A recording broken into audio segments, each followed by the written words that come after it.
Nesses debates 1 contra 30, já ficou evidente e óbvio que é sempre uma pessoa que é qualificada para falar sobre o assunto contra 30 pessoas que são desqualificadas. É automaticamente uma ofensa. Você já sabe que você é incapaz de estar argumentando, por isso que você foi colocado com mais 29 pessoas para ver se consegue bater de frente com uma pessoa só. E é incrível como as 30 nunca trazem um bom argumento em momento nenhum de nenhum desses debates. Até hoje eu não vi ninguém capacitado para debater, ninguém que entende a lógica de um argumento, que é apto para debater sobre qualquer assunto, fazendo parte dos 30. Não tem. E dessa vez teve o debate aqui do Mamãe Falei contra 30 funkeiros. E eu vou destacar alguns pontos, porque eu assisti o debate quase todo. Quando chegou em 1h20 e a mesma pergunta foi repetida por uma mulher, deixa eu ver aqui qual a cor da roupa dela, é laranja. Quando a mulher de laranja, em 1h20, fez exatamente a mesma pergunta, o mesmo questionamento que vários outros fizeram anteriormente, eu dropei, eu não tanquei. Vou falar uma coisa pra vocês. A primeira coisa, eu não gosto de debates. Eu não acho que debates são produtivos. Por quê? Debate não é sobre a ideia, é sobre o formato que a ideia é exposta.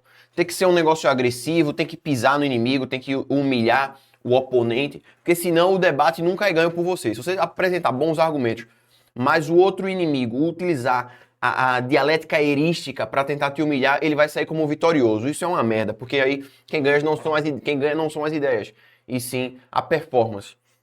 Segundo, debater com pessoas emotivas, emocionais, é ridículo. Sempre tem algum emocionado que ele deixa os sentimentos dele se exacerbarem e ele não consegue dialogar, ele não consegue argumentar. E sempre parece que é uma pessoa meio estrogenada demais, até quando é um homem. Isso me incomoda, eu não gosto disso. Eu sinto ojeriza. Eu não gosto de pessoas que são extremamente emotivas quando deveriam ser racionais. Isso me afeta de um jeito que eu fico com nojo mesmo. Eu sinto repulsa. E geralmente nesses debates tem muita gente assim, pessoas que ainda estão nas primeiras camadas da personalidade e que, além disso, a personalidade delas se resume a pouquíssimas coisas. Então, nesse caso aqui, por exemplo, a personalidade do cara é ser funkeiro. Ele não é várias coisas, ele é uma coisa só, o funkeiro. Então, se você ataca o funk, ele sente que aquilo ali é uma ofensa pessoal, você está atacando pessoalmente ele. Quando o cara é comunista e você diz que o comunismo é uma coisa ruim, aí ele se afeta de uma forma que é como se você estivesse atacando ele. Isso acontece com libertários também. Você diz o anarcocapitalismo é utopia. Aí a única faceta da personalidade dele é aquela, é ser um ANCAP. Aí ele se sente pessoalmente ofendido. Quando na realidade ele só deveria pensar racionalmente se aquilo faz sentido ou não e contra-argumentar se ele quiser. Eu acredito que eu tenho algum probleminha na cabeça que faz com que eu seja um pouco mais racional e muito pouco emotivo, muito pouco sentimental. Eu não sei se isso acaba afetando meu julgamento acerca dessas pessoas, mas enfim, vamos falar sobre alguns pontos que foram abordados no debate. O primeiro, Ucrânia. Vamos apaziguar que o áudio do Mamãe Falei não foi nada demais? Sério, a maior parte dos homens pensaria algo parecido. Muito provavelmente eu pensaria algo parecido também. E nós, nos nossos grupos de zap ou conversando com os nossos amigos homens, falamos coisas até piores. Coisas muito mais graves. Isso é comum. Ver mulheres bonitas nos deixa burros, porque é a coisa que nós mais amamos no mundo. A beleza feminina, ela tira boa parte da capacidade de raciocínio de um homem. Isso é comum, tá? Do mesmo jeito que a beleza feminina afaga o coração e faz parecer que todos os problemas sumiram, e isso é maravilhoso, também tira a gente do eixo o tempo todo. Inclusive, você controlar isso o torna uma pessoa, um homem muito superior em diversos aspectos, porque você aprende a se controlar, tá? Mas o pensamento vem. Você fica idiota quando você vê uma mulher muito bonita. Isso é o normal, isso é coisa de homem, homem. Todo, meu irmão, foi a única verdade que o cara falou. Isso aí é o normal, ok? Uma paz igual a isso aqui. E eu não gosto do Mamãe Falei, tá? Mas, pô, sejamos justos. Inclusive, muitos de vocês que criticam o Mamãe Falei falariam a mesma coisa, ou pensariam a mesma coisa, ou pensam coisas desse tipo. Não sejamos hipócritas, pelo menos dessa vez, ok? Porque o pessoal fica tentando argumentar isso todas as vezes que o cara vai num debate e me incomoda porque é sempre o mesmo ponto. Segundo aqui, Oruan, pose e liberdade de expressão. Bicho, é o seguinte, cantar qualquer coisa, por mais atroz que seja, não deveria ser proibido. Faz parte da liberdade de expressão. Agora, A liberdade de expressão, ela significa que você vai poder falar o que você quiser, desde que não incite agressão contra outros indivíduos e não ter consequências jurídicas. Porém, isso não significa que as pessoas têm que aceitar você, ou aceitar o seu comportamento excremental, ou aceitar ouvir o que você tem a falar. Se você quer ser atroz, se você quiser defender uma ideia bizarra e que causa repulsa nos indivíduos, você pode fazer. A questão é que todo mundo vai ostracizar você. Vide o que está acontecendo com as pessoas de extrema esquerda que comemoraram a morte do Charlie Kirk. Todas estão sendo ostracizadas. E digo mais, isso só não acontece de forma muito mais intensificada porque nós não desenvolvemos a cultura disso. Se fosse liberado cada um falar o que quisesse, a gente saberia o que se passa na cabeça das pessoas e poderíamos excluí-las dos nossos relacionamentos. Só que hoje em dia você não sabe se o seu amiguinho, se o seu pai, se a sua namorada ou se algum familiar seu tem algum pensamento de atrocidade. Por quê? Porque é proibido ele falar. Deveria ser permitido que ele falasse o que ele quisesse, sem ter consequências jurídicas.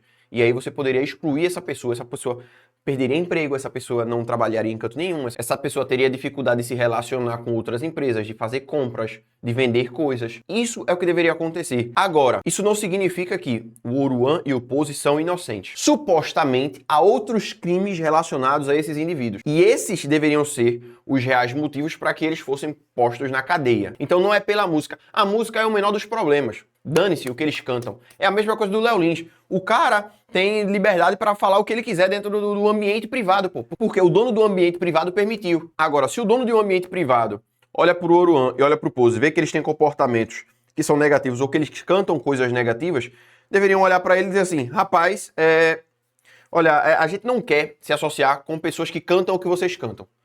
Só que o poder econômico é muito mais forte e eles acabam aceitando. Porém, se as pessoas começassem a ostracizar esses donos de lugares que tem esse tipo de cantor frequentando, então o peso dessa repulsa e desse ostracismo por parte das pessoas sobre o dono da casa de show seria tão grande que não valeria a pena ele aceitar esse tipo de artista naquele ambiente. E tudo estaria resolvido. A propriedade privada, ela resolve as questões relacionadas à tolerância e também à liberdade de expressão. Simples assim. Eu tenho um lugar, no meu lugar só vai ter o que eu quiser. O que as pessoas não aceitarem vão para outro canto. Show de bola e assim tudo se equaliza. Agora vamos para um ponto aqui que me é caro, que eu tenho uma guerra individual contra isso, que é o barulho dos bailes funk. Não só dos bailes funk, mas de qualquer tipo de show, qualquer tipo de evento que faz barulho. Deveria ser extremamente proibido, não deveria acontecer. Esse tipo de evento afeta tudo que está ao redor dele, fisicamente falando, porque ondas sonoras são fenômenos físicos que impactam a vida das pessoas. É o ponto que me traz raiva, que me traz ódio, que me fez mudar de cidade. Barulho é uma desgraça. Uma sociedade barulhenta não prospera porque prosperidade não anda junto de barulho. E esses caras ovacionam o barulho, eles adoram estar no barulho. É como Schopenhauer falava, a capacidade intelectual de um indivíduo ela é inversamente proporcional à sua capacidade de tolerar barulho. E notem, eu não sou contra o funk, tem umas músicas de funk que eu ouço, eu também não sou contra a festinha não, já participei de muita festinha. Eu ouço umas músicas degeneradas, umas músicas de putaria, não sou contra isso, tá? Não sou a favor de proibir isso. Porém, isso num ambiente que afeta um monte de gente que não quer participar daquilo ali, é um absurdo que exista, pô. Os caras foram tão débeis no debate que alguns deles nem conseguiram defender a existência do baile funk por si só ali em um ambiente aberto fazendo barulho. O problema que ele enxergava era que tem outros gêneros musicais ou outros bairros que outros eventos acontecem e nada é feito. Então, tipo, se tem um erro ali, logo o meu erro deveria ser aceito. Ah, mas gera emprego. Ah, mas isso. Seu emprego é uma merda. O emprego que é gerado quando você faz barulho e incomoda outras pessoas também não deveria existir. É uma demanda que surge artificialmente porque existe violação da lei de propriedade. A propriedade das pessoas está sendo violada pelas ondas sonoras. Sim, ondas sonoras são um fenômeno físico que afeta completamente os outros indivíduos. É por isso que, se você faz num ambiente privado, com o isolamento, que não permite que passem ondas sonoras, que impede que outras pessoas sejam incomodadas pelo seu barulho, tá de boa, tá show de bola. Mais uma vez, a propriedade privada resolve o problema. Inclusive, existe um fenômeno na economia chamado tragédia dos comuns, que é aquilo que é público, aquilo que é de todo mundo, ninguém cuida. Porque não faz sentido eu cuidar se o meu vizinho vai estragar no outro dia. Então não faz sentido eu cuidar. É a mesma coisa com as vias públicas. Se é de todo mundo, não faz sentido ninguém se preocupar com isso. Por quê? A vizinhança vai detonar tudo. E ainda tem um outro tipo de discurso, que é: mas vocês são contra a favela, vocês são contra a periferia, vocês são contra os marginalizados. Entendam uma coisa: ser contra a pobreza e contra a miséria não significa que você é contra o pobre e não significa que você é contra o miserável. O que você quer é que aquela condição da pessoa mude, que ela possa melhorar e que ela possa prosperar. Só que certas coisas acontecem na favela que impedem que ela prospere. O crime impede prosperidade, assim como o barulho também impede prosperidade. Isso é uma coisa que todo mundo deveria saber. Isso está escancarado na vida da gente. O crime estatal impede que as pessoas prosperem, assim como o crime das facções impede que as pessoas dentro das favelas prosperem. Afinal de contas, as facções são estados paralelos dentro das favelas. Isso é uma coisa que todo mundo sabe também. A questão é abrir os olhos para isso. Outra coisa também que foi debatida foi a má influência do funk sobre as pessoas. Eu acredito que sim. Sim. Porque é o seguinte, como eu falei no início do vídeo, o problema é que muita gente generaliza todos os aspectos da sua personalidade, de quem você é, em uma coisa só, no funk. E aí o que é que acontece? A pessoa fica só consumindo funk, fica preso dentro de uma bolha, e ele acredita que o estilo de vida dos artistas do funk é o jeito certo de se viver, consciente ou inconscientemente. Ele ouve as músicas de funk e ele quer reproduzir na vida real aquilo que ele está ouvindo. Eles vivem em bailes funks e eles têm comportamentos que acreditam que devem ser tolerados ou aceitos por todo mundo fora dos bailes funks também. Então tudo do cara é consumir funk. Só que se o cara passa 24 horas por dia ouvindo senta com a xota em mim e vamos fumar um beck, vamos acender um balão e tomar um copão do roxo, ele começa a deteriorar a mente dele. Isso acontece com qualquer ritmo musical. Qualquer coisa que você consome incessantemente acaba afetando sua vida por completo. Tomem muito cuidado com aquilo que vocês ouvem. Não é porque vocês curtem um tipo de música que vocês devem resumir a sua vida apenas àquilo ali. Tanto é que você identifica um funkeiro muito fácil. É pelo modo que ele se veste e pelo modo que ele fala. Toda a personalidade dele tá tão pautada nisso que você olha para o cara e você já diz: esse cara é funkeiro. Inclusive, você já identifica se o cara é funkeiro de São Paulo ou do Rio de Janeiro. Por incrível que pareça, velho. Assim, eu não sei como, mas se eu olhar para dois funkeiros, assim, é tipo assim, o estereótipo de funkeiro de São Paulo e do Rio de Janeiro, eu sei identificar a diferença entre os dois. O tipo de óculos que os caras usam, a quantidade de corrente que os caras usam, a jaqueta ou o casaco que eles estão usando, tudo isso você identifica facilmente. Porque se tornou um estereótipo e todo estereótipo tem um fundo de verdade. Obviamente, tem exceções à regra. Só que exceção é a regra do burro. E aí você ainda tem a cultura relacionada à ostentação. Do cara tá mostrando o carro, do cara tá mostrando um monte de vagabunda, o cara tá mostrando droga, o cara tá mostrando arma, o cara tá ostentando o máximo de coisas que ele pode. E ele acha que aquilo ali é maravilhoso. E o cara lá de baixo olha para aquilo ali e diz: pô, meu irmão, eu queria fazer o que esse cara faz para ter o que ele tem. E aí vocês acham que isso é uma boa influência? Pelo amor de Deus. E mais uma vez aqui, eu ouço funk. Nas lives, quando eu tô fazendo lá na resenha, de vez em quando eu ouço um funk. Ó, eu ouço funk, eu ouço brega funk, eu ouço brega, eu ouço forró, eu ouço um monte de coisa.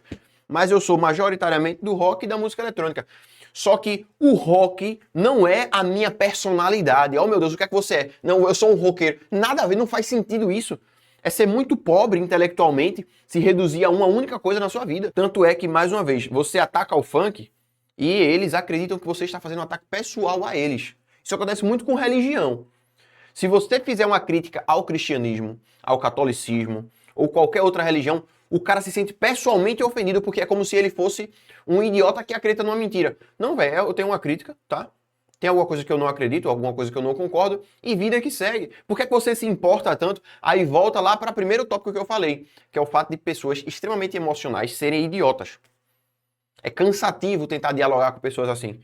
Fora que ainda falaram sobre a questão do crime relacionado ao funk, né? Que é tipo assim, é uma coisa evidente, tá ligado? Evidente, mano.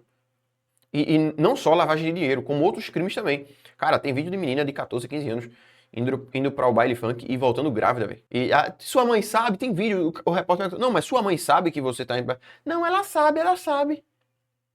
Que não são ambientes saudáveis pra uma criança, velho. Que você olha e você enxerga uma criança. Eu não sei, eu particularmente não gosto dessa cultura. Não é que eu não gosto de funk, mais uma vez.